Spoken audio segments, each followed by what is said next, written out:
Sa bawat panalangin, ang ating itutugon, salamat sa Diyos. Salamat sa Diyos. Para sa pagpapaalala sa atin ng kawalang katiyakan ng buhay, sa pagsasanggalang sa atin noong mga panahong walang nais magpatuloy sa atin, at sa pagtuturo sa atin ng mga bagay na tunay na mahalaga, magpasalamat tayo sa Panginoon. Salamat sa Diyos. Para sa pagkakataong tayo ay nagkaisa sa pananampalataya at pagmamahalan, sa kabila ng pagkakalayo-layo na ipinataw sa atin ng karamdaman, magpasalamat tayo sa Panginoon. Salamat sa Diyos. Para sa mga bayaning bukas palad na nagkabot sa atin ng tulong pang-agham, panlipunan at pang-espiritual, sa kabila ng panganib na maaaring dulot nito sa kanilang buhay, magpasalamat tayo sa Panginoon. Salamat sa Diyos. Para sa biyaya ng mga bagong tuklas na gamot at bakunang pamuksa sa virus, at para sa biyaya ng likas na immunity laban sa sakit, magpasalamat tayo sa Panginoon. Salamat sa Diyos. Para sa biyaya ng presensya noong panahong tayo'y nangangamba, nababalisa, nalulumbay at naiinip sa gitna ng pandemya, magpasalamat tayo sa Panginoon. Salamat sa Diyos. Manalangin tayo. Ama naming mapagmahal, hindi lingid sa iyong kaalaman ang laman ng aming isipan. Bawat patak ng aming luha ay iyong pinahahalagahan. Nababatid mo ang lahat ng aming kagalakan. Nakipanahan ka sa mundo naming batbat ng sakit, dusa at kamatayan. At ang mga takot na kinahaharap namin ay iyong nauunawaan. Tanggapin mo ang aming pasasalamat sa iyong mapagpalang pag-ibig sa kasagsagan ng pandemya ng COVID. Katulad noong pagtangis mo sa kamatayan ni Lazaro, dulutan mo ng buhay na walang hanggan ang mga pumanaw dahil sa coronavirus. Ang aming mga pangamba ay palitan mo ng ligaya, kaya nag-uumapaw ang aming puso sa pagpupuri at pasasalamat sa iyo. Sa iyo ang lahat ng kadakilaan, ngayon at magpasawalang hanggan. Amen. Maria, saklolo ng mga Kristiyano, Ipanalangin mo kami. San Miguel Arcangel, Ipanalangin mo kami. San Roque, Ipanalangin mo kami.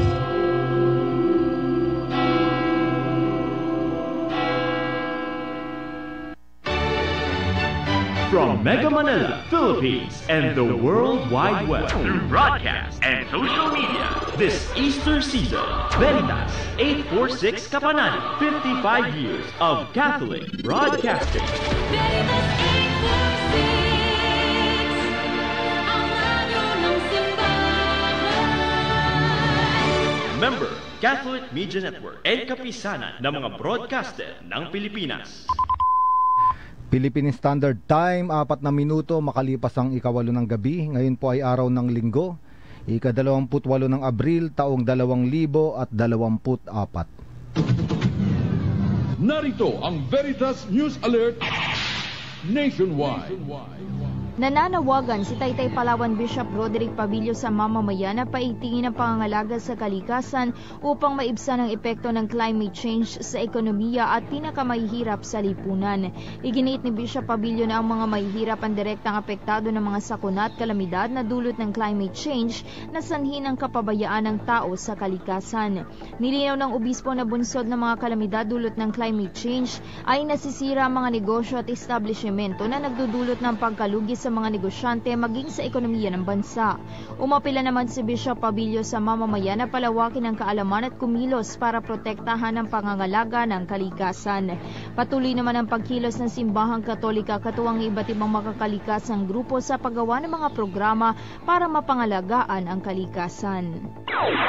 Magbabalik ang mga balita mamayang alas 9. Ako inyong kapanalig Reynalyn Latran Ibanez, sumainyo ang katotohanan. Abangang muli ang Veritas News Alert Nationwide. Thy word is a lamp unto my feet and a light unto my path.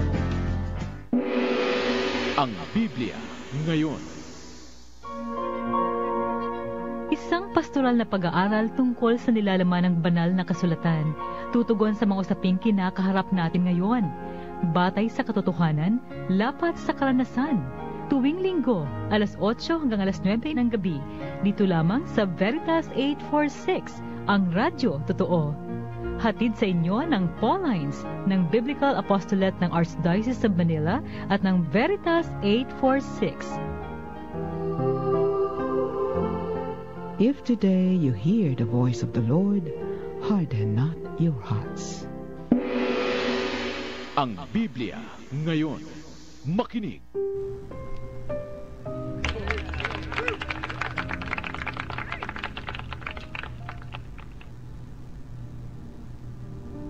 Magandang araw ng linggo mga kapanalig.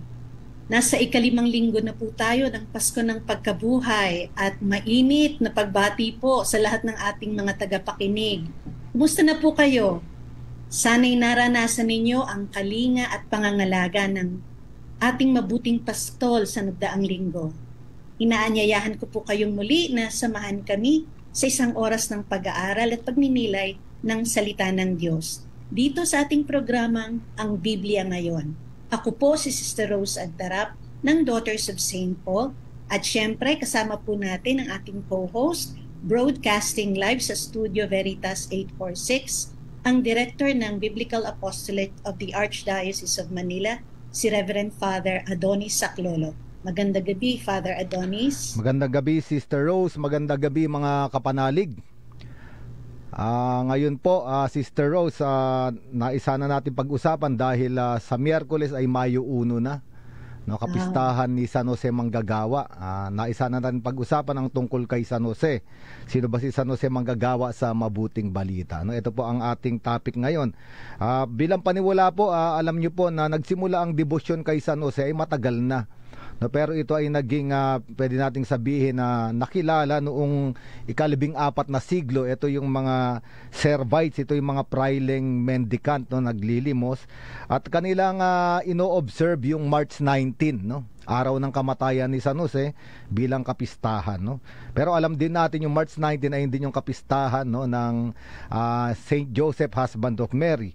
Pero nung si Pope Sixtus IV ay pumunta sa Roma, naging Santo Papa, ito ay mga 1479, dinala niya itong debosyon na ito, pati yung kapistahan ng March 19 sa Roma.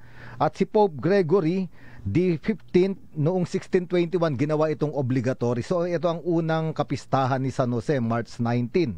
No, pagkatapos po no na mga kapanalig, si Pope Pius IX noong 1878 dineklara si San Jose bilang universal patron of patron of the Universal Church, pangkalahatang simbahan na. No, ito yung 1870.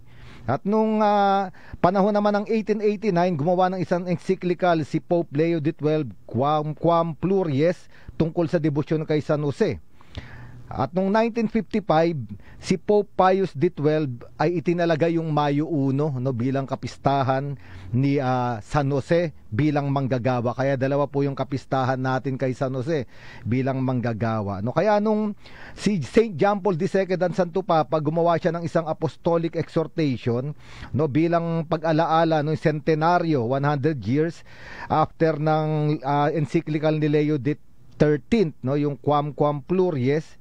At gumawa si St. John Paul II nung tinatawag na Redemptoris Custos, no, yung tagapangalaga ng manliligtas. Ito ay tungkol sa misyon at kahalagahan ni San Jose sa simbahan. No, napakahaba ng kasaysayan at maraming dokumento. At huling-huli, alam naman po naman natin lahat mga kapatid na noong 2021 ay idineklara yung Jubilee Year of St. Joseph. No, kaya nga noong 2020, bago iyon, si Pope Francis ay sumulat ng isang apostolic letter, yung Patris Corde, no, puso ng isang ama, no, patungkol din kay San Jose. Ito ay bilang pag-aalaala doon sa 150th anniversary nung ipinroklama si San Jose bilang universal patron, no, of the church, no. Sa mga dokumentong ito mga kapanalig ay binigyan diin yung pagiging ama ni San Jose bilang tagapangalaga ni Jesus. Ganon din yung kanyang paggawa, no? At ito yung pagninilayan natin ngayon, gabing ito. Ang text po na gagamitin natin ay yung Matthew chapter 13 verses 44 to 48, no? Matthew chapter 13 verses 44 to 58. 13:54 to 58. So dito yung binanggit na si Jesus ay anak ng karpintero. At yung ating pong tanong, yung sharing po na pwede kayong magpadala sa ating text line 0918-837-4827, o kaya naman sa ating comment section sa Facebook Live, meron din po tayo sa Signal Cable Channel ng 313 at eRadio Portal, At meron po tayong YouTube Veritas PH Live, Makikita nyo po rito. Pero yung mga mag-share, pwede kayong mag-message dito sa studio o kaya sa Facebook Live. Ang tanong po natin, ano ang pagkakilala mo kay San Jose at anong tulong ang nagawa niya sa iyong buhay? Ito po yung pagbabahaginan natin. Ano ang pagkakilala mo kay San Jose at anong tulong ang nagawa niya sa iyong buhay? Ngayon po, bago tayo magpatuloy, sasamahan tayo ni Sister Rose sa ating pambungad na panalangin. So simulan po natin sa ngalan ng Ama at ng Anak at ng Espiritu Santo. Amen. Makapangyarihang Ama, salamat sa pagtawag mo sa amin na magkatipong muli upang mag-aral ng iyong salita. Tulad ng paghubog ng magpapalayok sa putik, hubugin mo kami na maging kawangis mo, kawangis ng iyong anak, upang makaisa mo at ng banal na Espiritu sa pagbuo ng bagong mundong puno ng pag-ibig, pag-asa at pagkakaisa.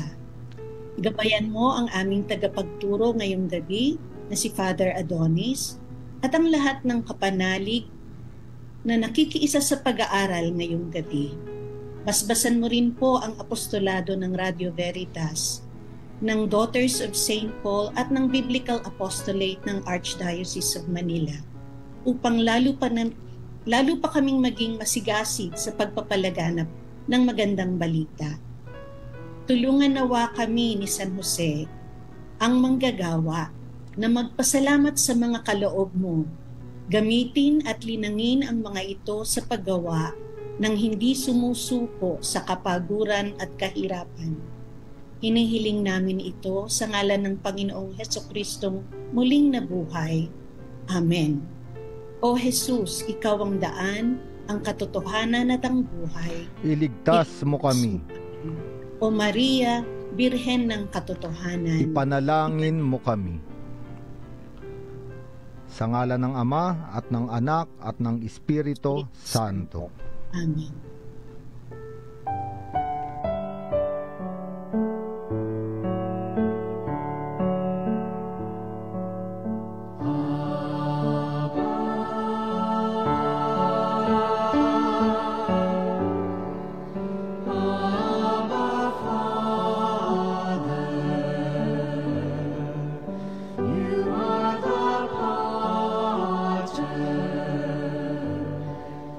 We are the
gumalaw. Ay, napapasigaw. Daliri sa paa at kamay, sakit na napapaan. Nandito ang Turmerica Plus, tunay kang walastik.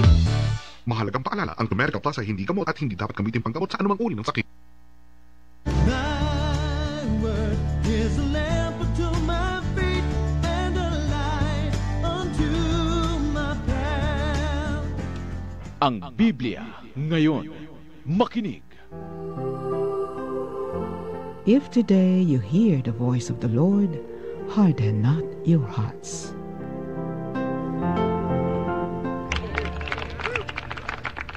Nagbabalik po tayo rito sa ang Biblia ngayon. Inaanyayahan po namin kayong makibahagi dito sa ating pagninilay patungkol kay San Jose Manggagawa, no?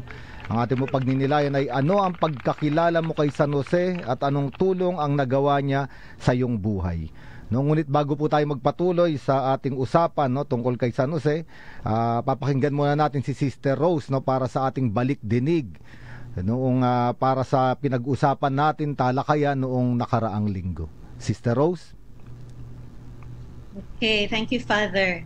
Naging paksa po natin nung nakaraang linggo ang larawan ng pastol sa banal na kasulatan na ipinaliwanag ni Father Hill Alinsangan ng Society of St. Paul. Dahil ang karaniwang hanap buhay ng mga tao sa gitnang silangan ay pagpapastol, pinili ng Diyos na ipahayag ang kanyang sarili bilang mabuting pastol na tagapagtanggol at tagapagtaguyod ng bayang Israel. Yung mga patriarka sina Abraham, Isaac, Jacob, pati na si Moises at Haring David ay naging mga pastol. Ang pagpapahalaga, pagtataguyod at pagtatanggol ng pastol sa kanyang mga tupa ang dahilan kung bakit yung hari o yung namumuno sa mga tao ay tinawag o tinaguriang pastol. Higit sa lahat, ang larawang ito ay inukol sa Panginoong Diyos. Nakikilala natin sa banal na kasulatan kung sino ang mabuting pastol, lalo na sa libro ng Salmo at sa mga turo ni Jesus.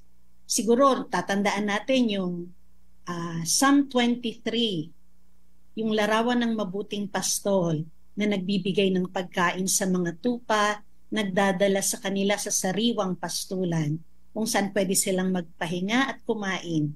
Inaakay niya ang mga pastol, ang mga tupa sa tubig at pinagiginhawa sila. Ito ay kailangan kasi ang lupaing Israel ay hindi sagana sa tubig. So, ang mabuting pastol ay hindi lamang nagbibigay ng pangangailangan ng tupa. Pinapatnubayan din sila sa tumpak na landas at kahit na maglakad ito sa dilim o mawala, hindi sila matatakot kasi kasama nila lagi ang pastol. So lalong nagpatingkad ang ating kaalaman tungkol sa mabuting pastol sa pagpapakilala ng Panginoong Hesus na siya daw ang mabuting pastol. Sabi niya, ang mabuting pastol ay handang mag-alay ng sarili para sa mga tupa. Kinakalimutan niya ang kanyang pangangailangan at inaalay niya ang kanyang buhay alang-alang sa mga tupa. Pinagtatanggol niya ang mga tupa laban sa mga magnanakaw, masasamang mga pastol at mababangis na hayop. Kilala niya ang mga tupa at tinatawag niya sila sa kanilang pangalan. At kilala din siya ng mga tupa, yung boses niya. Lalong naging malinaw ito sa dulo ng Ebanghelyo ni San Juan, kung saan matapos niyang tanungin si Simon Pedro kung iniibig ba niya ito, sinabi sa kanya ni Jesus, pakainin mo ang aking malalaking tupa. At inulit niya ito ng 3 beses. Pagkakalooban ko kayo ng mga pastol ayon sa aking puso, na siyang mag-aalaga sa inyo ng may kaalaman at karunungan. Ito naman ang pangako ng propeta Jeremias. Kaya't pinapangako ng Panginoon sa kanyang sambayanan na hindi niya sila pababayaan. Ang sambayanan ng Diyos ay patuloy na nakakaranas nitong propesiya at nagpapasalamat sa Diyos sa kanyang biyaya. Batid niya na ang Panginoong Hesus mismo ang mabuting pastol na naghabilin sa mga apostoles at sa kanilang mga kahalili ng tungkulin na alagaan ang kanyang kawan. Nung nakarang linggo, ang linggo ng mabuting pastol, inalala natin at idinalangin ang mga pastol na namumuno sa simbahan, mga taong nakatanggap ng sakramento ng orden o pagkapari. So ang Santo Papa, mga obispo, mga kaparian, mga diakono. Nanalangin tayo na magpadala pa ng marami at tapat na tagapaglingkod sa kanyang simbahan ang Panginoong Diyos at na magkaroon sila ng puso ayon sa puso ng Panginoon. Bilang pagtatapos, sabi ni Father Hill, sabi ni Pope Francis, no, dapat daw yung mga pare lumabas sa kanilang comfort zone upang dalhin ang nagpapagaling na biyaya ng Diyos sa lahat, yung mga nangangailangan, naghihikahos, at mga napag-iiwanan. Sabi ni Pope Francis, sikapin nilang magkaamoy katulad ng tupa, to be shepherds living with the smell of the sheep. Kung tinataya ng pare ang kanyang puso at maging ang kanyang kaligtasan para sa kanyang sambayanan, kung hindi siya naglilingkod ng pilit, kundi ng may magandang kalooban, siyang tunay na nangangamoy ng tupa, siya rin ay mabuting pastol. So doon po tayo nagtapos nung nakaraang linggo. Father, may idadagdag po ba kayo? Wala na, sister. Magpatuloy na tayo sa ating paksa ngayon, no? Itong paksa natin ay patungkol kay San Jose, no? At titignan natin si San Jose, yung kanyang larawan na nag-ugat pa sa lumang tipan hanggang sa bagong tipan, no? Alam po ba natin, mga kapanalig, na ang bawat pangalan sa kasulatan sa Biblia ay isang propesiya, no? Kadalasan yung pangalan ng mga tao o mga personalidad sa Biblia ay may kahulugan at ay hindi nyo nangyari sa kanilang buhay, no? Pangunahin nga rito ay si Jesus, no? Sa Hebreo ang pangalan niya ay Yeshua, no? Ibig sabihin ang Diyos ay nagliligtas, no? O halimbawa naman si Jacob, no? Yaakov, no? Siya yung supplanter, ibig sabihin lagi niyang inuunahan ang ibang tao, kaya nga inagaw niya yung pagkapanganay sa kanyang kapatid na si Esau, no? At halimbawa rin si Moises, no? Ang pangalan niya sa Hebreo ay Masa, no? Ibig sabihin the one who was drawn out, no? Yung ibig sabihin iniahon, dahil totoo naman iniahon siya sa ilog, no, nung anak ng paraon, no? At marami pang iba. At ganun din ang pangalang Jose sa Hebreo, ito ay Joseph, no?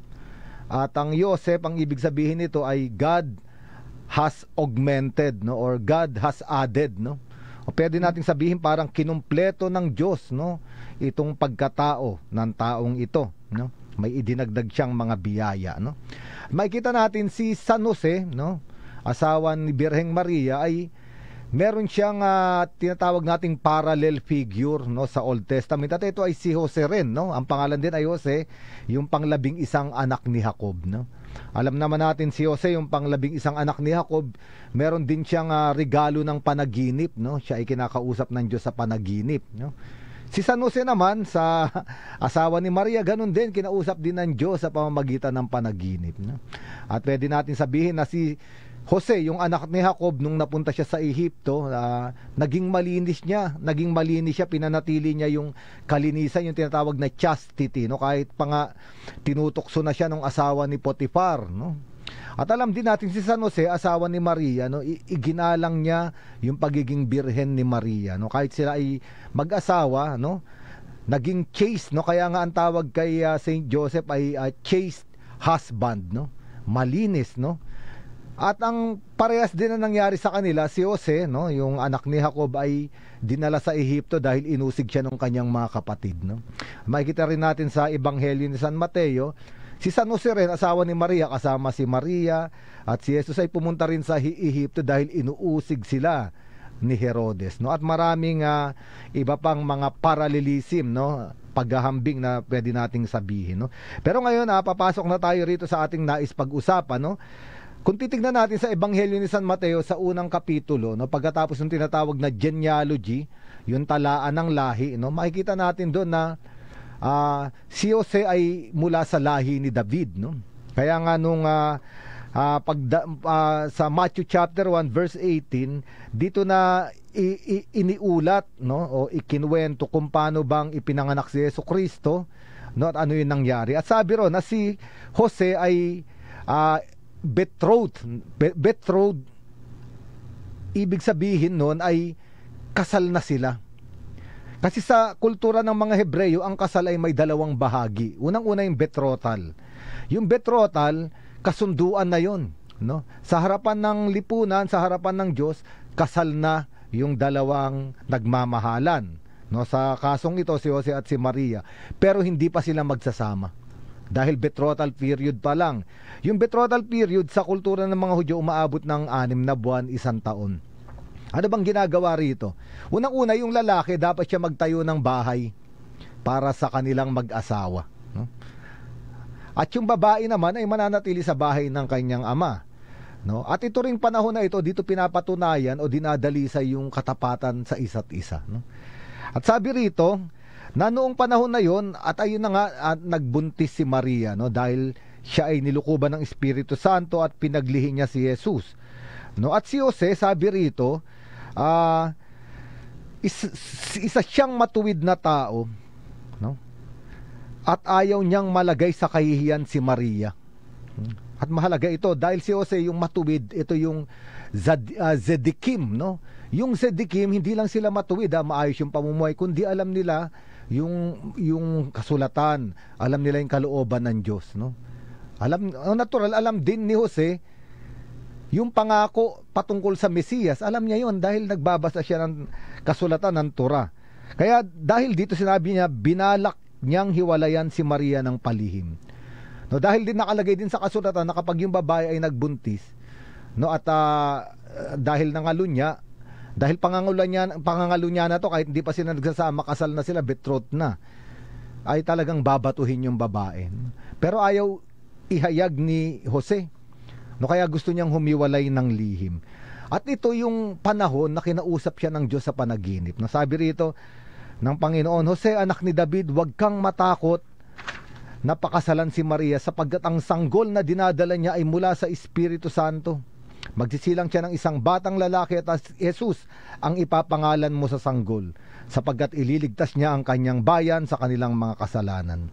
Nangyari ang hula ng propeta, maglilihi ang isang birhen at magisilang ng isang sanggol na lalaki at tatawaging Emmanuel. At alam ito ni Jose, no, dahil siya ay Zedekim, no, matuwid, alam niya to, no? Kaya nga ito yung pag-uusapan natin namaya, ano yung significance, no, ano yung kahulugan nitong sinabi ng Diyos kay Jose, no, sa kanyang panaginip. Ngayon po tayo may magpapunta muna sa kaunting pagpapahinga, a little pause, no, para magnilay dito sa ating pinag-uusapang paksa.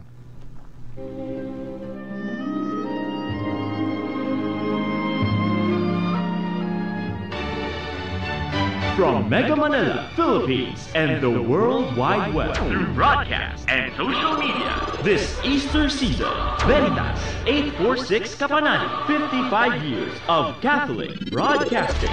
Veritas 846, ang radyo ng simbahan. Member, Catholic Media Network, and kapisanan ng mga broadcaster ng Pilipinas. Ang ating pong oras ay 30 minuto makalipas ang 8:08 ng gabi. Thy word is a lamp unto my feet and a light unto my path. Ang Biblia ngayon. Makinig. If today you hear the voice of the Lord, harden not your hearts.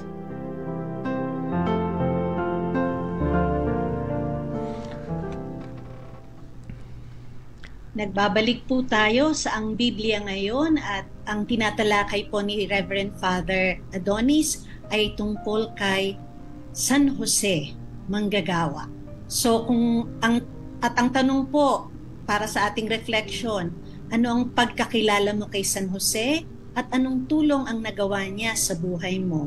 I-text nyo lang po ang inyong mga message sa 837-4827 o mag-message po kayo sa comment section ng ating Facebook Live. Father, tuloy na po natin ang inyong leksyon ngayon. Ano po? Sige po mga kapanalig, ayun nga po, nanaginip si San Jose at sa panaginip ay kinausap siya ng anghel ng Panginoon. Sa Biblia, kapag sinabing anghel ng Panginoon, kumakatawan na talaga yun sa Panginoon, parang Panginoon na rin ang nagsasalita. Kaya tinawag si Jose anak ni David. Mahalaga iyon sapagkat si Jose ay galing sa lipi ni David, no? Lipi ng mga hari. Meron siyang royal blood. At bakit siya yung piniling magiging tagapangalaga o magiging ama sa lupa ni Jesus? Sapagkat si Jesus ay Mesiyas na anak ni David, no? Dahil ang Mesiyas, alam ng mga Hudyo, ay manggagaling sa lipi ni David, no? Kaya pinili si San Jose dito sa puntong ito, no? Kaya nga dito sa pakikipag-usap sa kanya ng Diyos, agad-agad tumalima si Jose, no? At agad-agad niyang kinuha si Maria, no? Kasi maaring mapahamak si Maria. Kung kahit tahimik na hiwalayan ni San Jose si Maria, maaari paling mapahamak. Pero anong nangyari nung pinakasalan ni Jose si Maria? Yung masamang tingin kay Maria ay hindi na lang para kay Maria. Naging masama na rin ang tingin kay Jose, no? Kasi ang tanong, sino yung lalaki? Bakit nabuntis? Pero nung pinakasalan ni Jose si Maria, ang ibig sabihin, si Jose yung lalaki, ay yun ang isip ng mga tao na nakabuntis na hindi na nakapag-antay nung ikalawang bahagi ng kasal. So ibig sabihin, sinamahan ni San Jose si Maria dito sa kahihiyan at sa pagmamaliit na tingin ng tao. Ayaw niyang mag-isa si Maria ron. Ganon yung pagmamahal. Pero wala silang sinabi. Kaya nga hanggang sa mga susunod na kapitulo ng mga ebanghelyo, palaging ang pagkakilala ng mga tao, si Jesus ay anak ng karpintero ni Jose. Pero si Jose ay alam niya kung anong nangyari, no? Kahit si Jose, alam niya rin na hindi magagawa ni Maria yun. Kilala niya si Maria, kilala niya yung kabanalan ni Maria, no? Ito yung minahal niya kay Maria. Kaya nga sabi nung nag-aaral pa ako, Sister Rose, sa ng licentiate ng Biblical Theology, sabi nung isang professor ko, Austrian, Jesuit, si Father Boris Repchinski, sabi niya, nung parang pinag-iisipan ni Jose na humiwalay kay Maria, hindi dahil galit siya kay Maria o may sama ng loob na para napagdaksilan siya. Ayun yung interpretasyon netong pare, At maganda rin, sabi niya, kasi si Jose ay zedikim, no? Matuwid. Alam niya yung Biblia. Alam niya na ang birhen ay maglilihi at ipapanganak yung Emmanuel. At alam niya, malaking kutob niya, maaring ito si Maria. At yung anak ito na yung Emmanuel.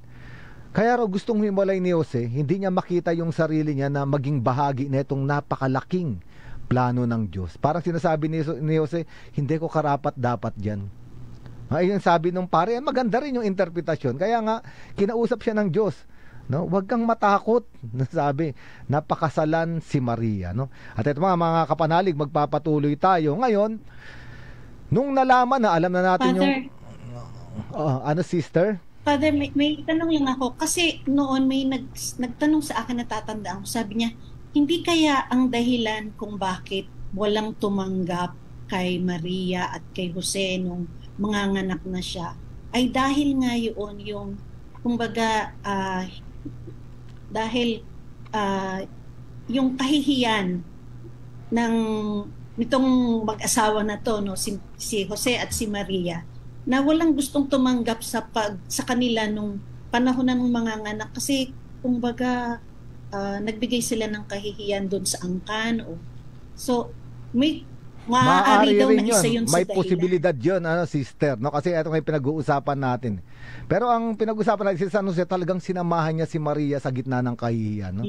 Parang sa akin na lang, yun na lang ibagsak lahat ng paninisi, pangliliit kay Maria. Ganito si San Jose, no? Kaya nga nung alam naman natin, nung ipapanganak na siya, yung sinasabi mo, sister, no?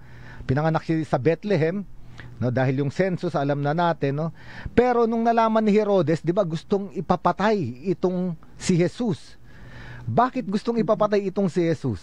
Hindi lang dahil sinabi ng mga mago, kundi dahil alam nila na si Jose ay galing sa lipi ni David. At alam ni Herodes at ng mga pantas niya, mula sa lipi ni David ay isisilang ang Mesiyas.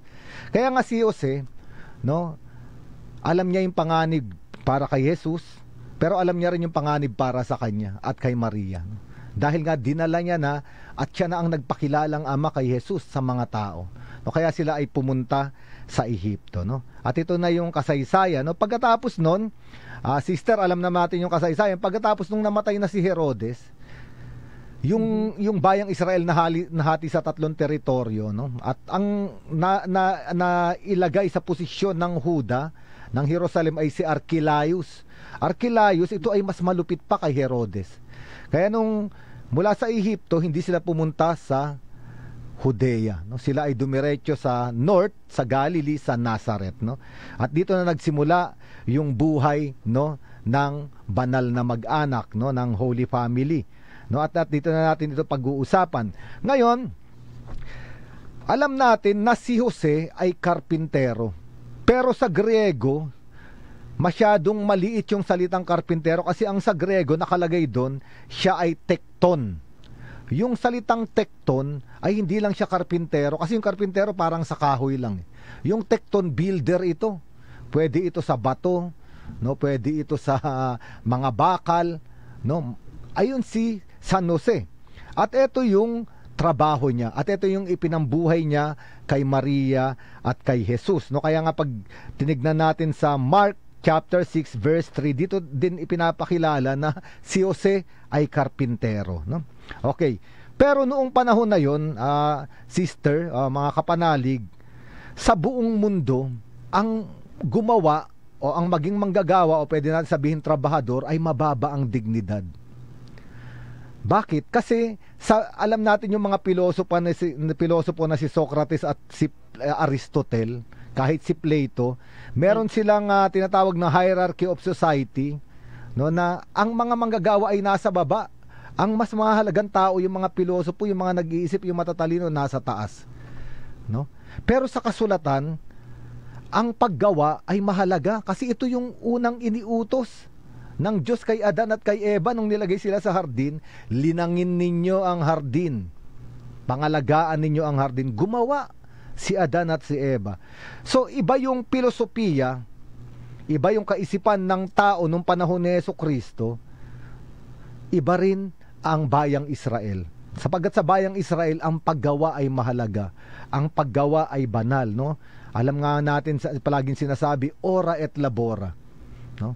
And our work sanctifies us, no? Pinapabanal tayo ng ating mga paggawa, no? Ngayon, makikita natin na si San Jose ay huling nag-appear sa Biblia doon sa Luke chapter 2 verse 41, no, hanggang 52, no? Makikita natin ito yung taon-taon silang pumupunta sa Jerusalem para sa pista ng Pasko. Dala-dala nila na yung batang si Jesus, no? At pagkatapos noon, babalik na sila, nawala si Jesus, yung pala bumalik doon at nakipag-usap sa mga pantas. Nung nakita na nila, alam na natin yung sinabi ni Maria, no, nag-aalala kami ng iyong ama, no, ni San Jose, no? At alam na rin natin yung sagot ng Panginoon. Pero ang mahalaga ron, nung sumama na si Jesus pabalik sa Nazareth, ang sabi roon sa huling verse 52, 51-52, siya'y sumama sa kanila pauwi sa Nazareth at siya'y naging masunurin sa kanila. Ang lahat ng bagay na ito ay iningatan ng kanyang ina sa kanyang puso. Patuloy na lumaki si Jesus sa pangangatawan, lumawak ang kanyang karunungan at lalong naging kalugod-lugod sa Diyos at sa mga tao. Ito yung simula nung tinatawag na hidden life, mga kapanalig, sister, no? Sa Biblia kasi may tinatawag na hidden life of Jesus, yung panahon ng buhay ni Jesus na walang nakakaalam kung anong nangyari. Kasi dito 12 taong gulang siya at nag-appear na siya noong 30 years old. So ilang taon na wala. Pero kung babalikan natin yung tradisyon ng mga Hudyo, mauunawaan natin lalo na yung larawan ni San Jose. Kaya pinag-uusapan natin si San Jose manggagawa. Ano bang ginawa ni Jesucristo na itong mga taon na to? Itong mga taon na to. Unang-una, sa tradisyon ng mga Hudyo, merong responsibilidad na mahalaga ang ama para sa anak, no? Makikita natin dito sa tinatawag na Mishnah. Itong Mishnah, ito yung mga kasulatan, oral tradition, pinagpasa-pasang mga kasabihan o tradition, pero naisulat din bandang huli, no? Sa tinatawag sa Tractate Kiddushin, ang sabi rito, merong responsibilidad ang ama sa anak na lalaki, no? Lalo pa sa anak na lalaki. Unang-una, kailangan niyang ipacircumcise, no? Ipatuli yung lalaki, no? Pangalawa, kailangan niyang ituro ang kasulatan, ang Torah. Pangatlo, kailangan niyang turuan ng trade, no? Isang trabaho ang anak, na? At pag-apat, kailangan niyang hanapan ng mapapangasawa. Ngayon, kung makikita natin, kung titignan natin, ano ba talaga nangyari noon? Hidden life nga eh. Pero kung babalikan natin yung Jewish tradition, eto pala yung nangyari. Unang-una, nakita na natin, pinatuli talaga si Jesus bago dinala sa templo, no?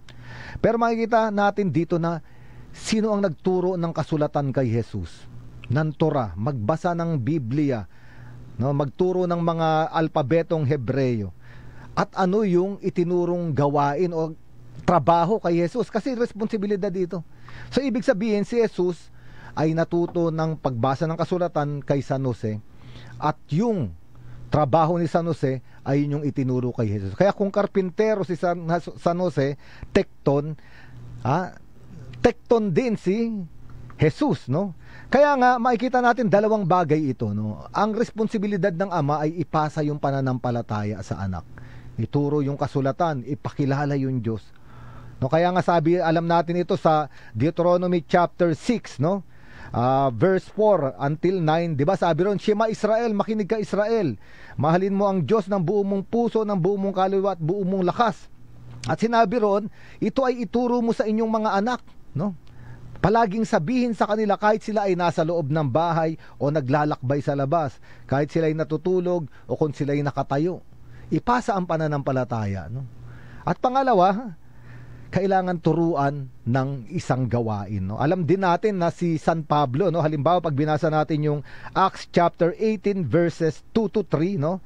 Nakita niya yung mag-asawang si Aquila at si Priscilla, at kinausap niya itong dalawang taong ito at naging kaibigan niya. Bakit? Kasi itong si Aquila at Priscilla ay mga tent maker, at sabi rito, dahil si San Pablo ay ganun din yung trade, ayun din yung gawain niyang natutunan.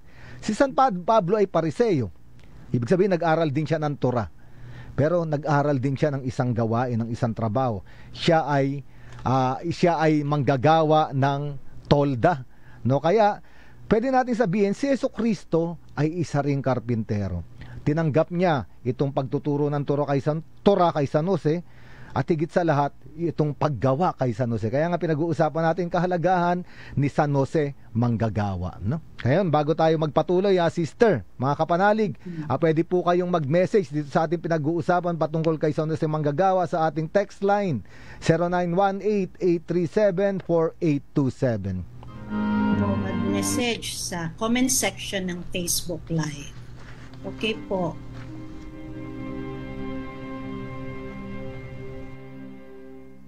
Break time na! Kumain ng tama, mag-exercise at mag-Ampalaya Plus. Clinically tested, ang Ampalaya Plus ay tumutulong sa pag-control ng blood sugar. Ang Ampalaya Plus ay may inam sa mga diabetiko at pre-diabetics. Kaya mag-Ampalaya Plus araw-araw. Mahalagang paalala, ang Ampalaya Plus ay hindi gamot at di maaaring gamitin paggamot sa anumang uri ng sakit. Alagaan ng kidneys, uminom ng 8 basong tubig.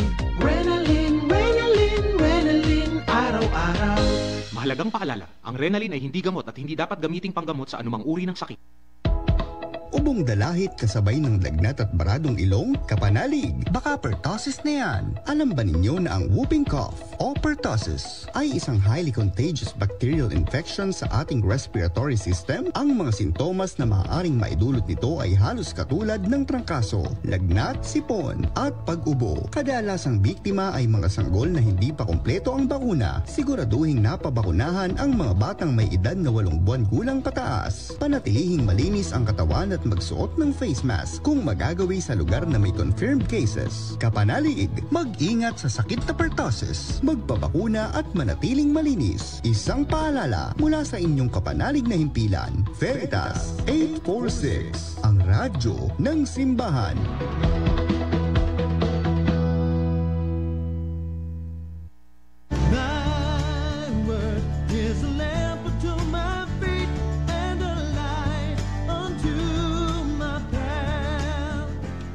Ang Biblia ngayon.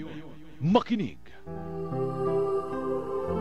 If today you hear the voice of the Lord, harden not your hearts.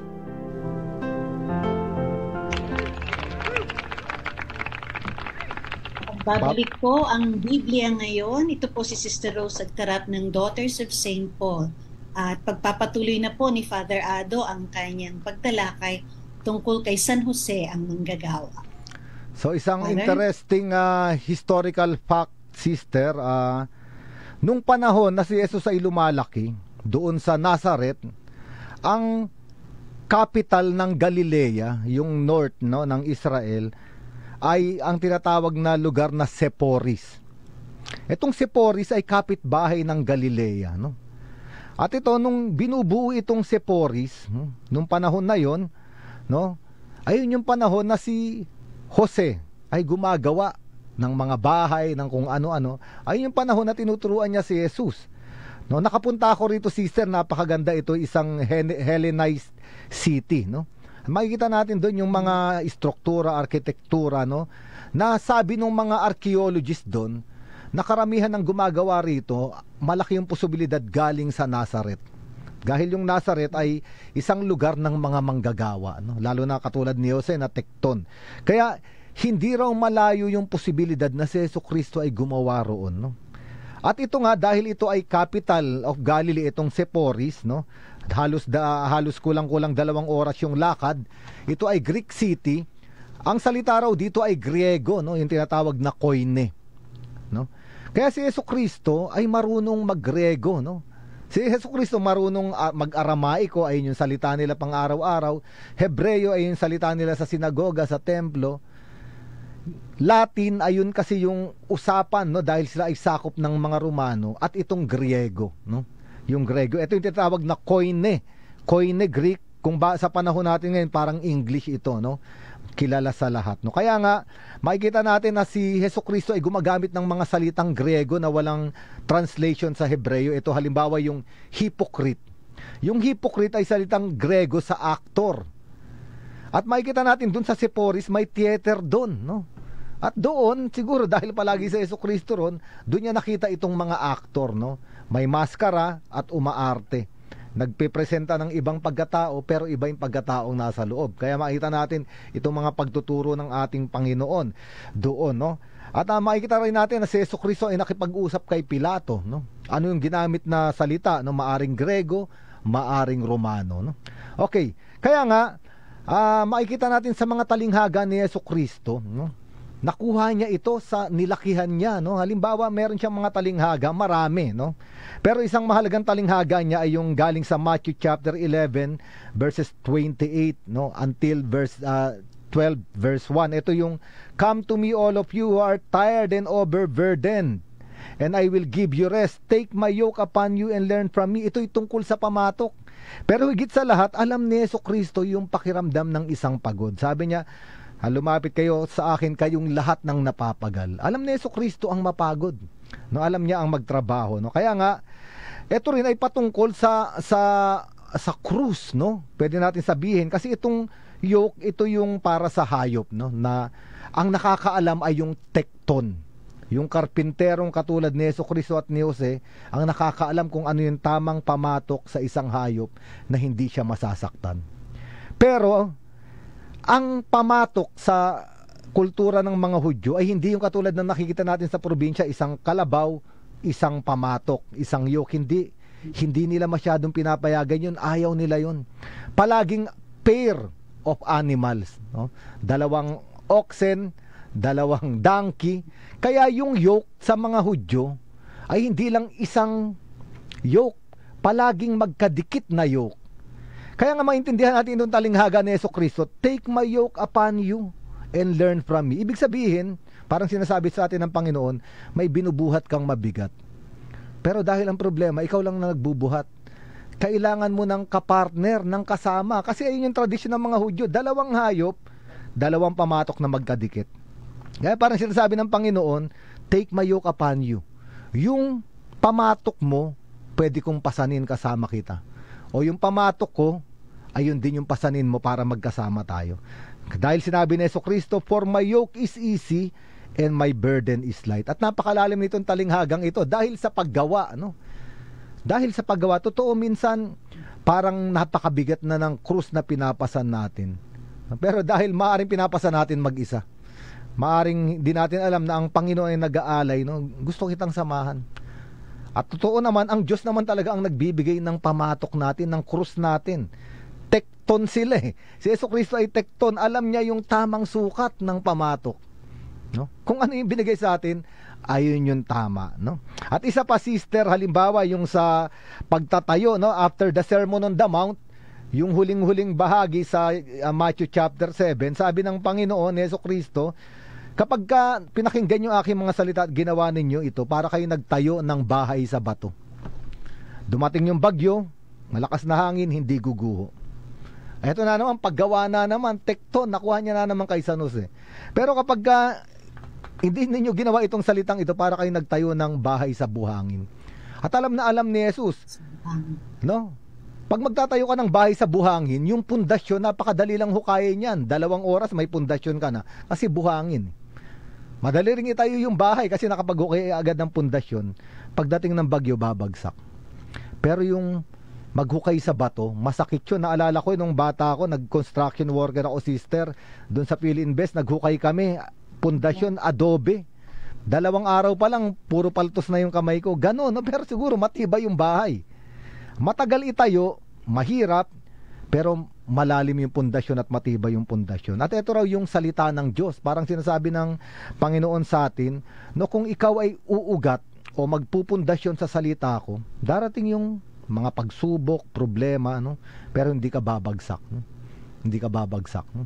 Kaya nga, ito yung ilang mga halimbawa. Pero higit sa lahat, ang mahalaga rito ay si San Jose ay ipinasa at itinuro ito. Siguro yung larawan ni San Jose Manggagawa ay para sa mga magulang at para sa ating lahat, no? Na mahalagang ipasa ang pananampalataya sa mga bata, no? Sa anak, no? Katulad ni San Jose. Naalala ko, sister, nung unang pare ko mga 14 years ago sa Tondo, lungkot na lungkot ako kasi first time ko in 1 year nagmisa ako ng 20 suicide, puro teenager, karamihan. Tinatanong ko minsan yung magulang, ano po nangyari? Hindi ko po alam, Father, binigay naman namin lahat. Pero parang may kulang, sabi nila, naibigay namin lahat, pag-aaral, pero may kulang. At kadalasan ng kulang yung pananampalataya. At ito nga yung sinasabi ni Jesus, maaring hindi nyo pinasa yung pananampalataya. Itinayo yung bahay sa buhangin, mabilis bumagsak pagdating ng bagyo.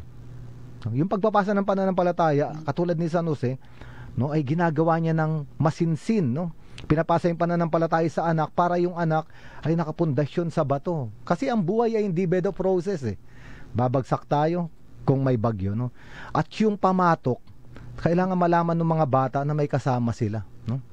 Dito sa labanan sa buhay, no? Kaya nga, mga kapanalig, ito yung buhay ni San Jose Manggagawa. Ganito siya kahalaga sa mga mensahe ni Jesucristo dahil makikita natin yung larawan ni San Jose sa napakaraming salitang binanggit ni Jesucristo sa mabuting balita. Sister? Yan. Yun pong may mga gustong i-share o kaya meron kayong mga tanong. Ang atin pong reflection ngayon, question ay anong pagkakakilala mo kay San Jose at anong tulong nagawa niya sa buhay mo. So, mag-text lang po kayo 0918-837-4827 o mag-message sa ating comment section. So, okay. Sister, meron dito, Kapanalig 3198. Sabi niya, good evening, ang Biblia ngayon, Father, Sister, palagi ako nakikinig sa inyo, nagdadasal ng rosary araw at gabi at salita ng Diyos. Papakumbaba ako sa utos ng Diyos at mabuti ang aking ginagawa. Marami akong pagsubok na naranasan, nagkasakit ako ng stroke noong 2016. Ngayon ay 62 years old na siya at nagpapasalamat siya sa Diyos, no? Ito yung ating Kapanalig 3198. Meron po ba dyan, Sister? Yan. Dito po merong si Mercy Diaz naghihingi ng dasal para malusaw na daw ang tuluyan ang gallstone at kidney stone. Ayun. Tapos meron pong isa na nagsabi na meron magandang gabi sa inyo, Father. Si San Jose ay tagagawa ng pamatok gaya ng sinabi nyo. Kaya ito rin ang ginamit sa isang talinhaga ng Panginoong Hesukristo na magaang dalhin ang kanyang pamatok. So, yan po si Rami Sartin Chongko. Yan. Eto naman, sister, may Tapos, tanong siya. Yung iba naman po. May tanong siya si Joyce Villanueva, may message dito. Sabi niya, good PM po, ang sabi niyo nung panahon ni Jesus, isa sa mga responsibilidad ng isang ama ay maghanap ng mapapangasawa ang anak na lalaki. Hindi nakalagay sa Bible kung anong age si Jesus nung namatay si San Jose. Bakit hindi nakapag-asawa si Jesus? Ito ba ang dahilan kung hindi siya nakapag-asawa? Eto po, si Yesu Kristo kaya hindi siya nakapag-asawa sapagkat ginawa niya yung kalooban ng ama. No? At kung makikita natin, pag binasa ninyo, John chapter 3 verses 28 to 30, ang tawag sa kanya bridegroom kay Yesu Kristo, lalaking ikakasal kanino? Doon sa kanyang mga ililigtas na magiging simbahan.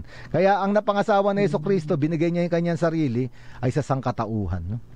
Ayun po, kaya hindi siya nakapag-asawa ng isang babae dahil sangkatauhan ang pinakasalan ng Panginoon. Sister, meron pa ba dyan? Meron pa po, mga bumabati lang ng magandang gabi. Pero gusto ko po sanang mag-share kasi yung pagkakilala kay San Jose, yung personal ko pong karanasan. Nung high school po kasi ako, sabi, magdasal daw kung gusto kong makapag-asawa ng mabuting lalaki, magdasal kay San Jose. So dumadaan po kami sa parokya ng San Jose de Troso. Pag uwi ko po galing sa eskwela, sabi ko kay San Jose, bigyan mo ako ng mabait na asawa ha. So araw-araw po yun, doon kami dumadaan. Sabi ko, San Jose, bigyan mo sa akin yung mabait na asawa, yung magaling, yung talagang mabuti. Talagang binigay niya sa akin ang pinakamabait, pinakamagaling, pinakamahusay ang kanyang anak na si Hesus Kristo. Mabuti, sister. So yun lang po, gusto kong napakaganda. i-share. Okay, sige, bilang paglalagom, sister, mahalaga na malaman ng mga magulang katulad ni San Jose, yung anak na si Jesus ay pinagkatiwala lang sa kanya, katiwala lang siya, no? Kaya nga sinasabi natin palagi sa mga magulang, hindi ninyo pag-aari ang mga anak ninyo. Anak sila ng Diyos unang-una at katiwala lang kayo, no? At dahil katiwala kayo, no, mahalagang ilapit sila sa Panginoon. Sister, magtatapos na yung ating oras, pwede na tayong bumati. Okay po. So maraming salamat po sa inyong pagsubaybay at pakikiisa sa amin. Sa ngalan po ng mga co-pilot natin sa Studio Veritas, kay Romer Bendo at kay Jervis Santos sa technical side. Ako po ang inyong lingkod, Sister Rose Agtarap ng Daughters of St. Paul, na nagpapasalamat sa inyong pagsama sa amin ngayong gabi.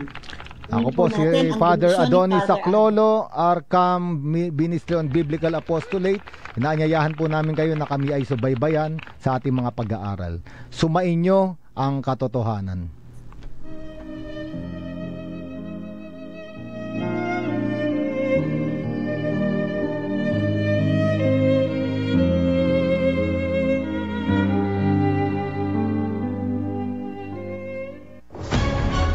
Malaking bahagi ng ating bansa ay nasa Extreme Caution Heat Index.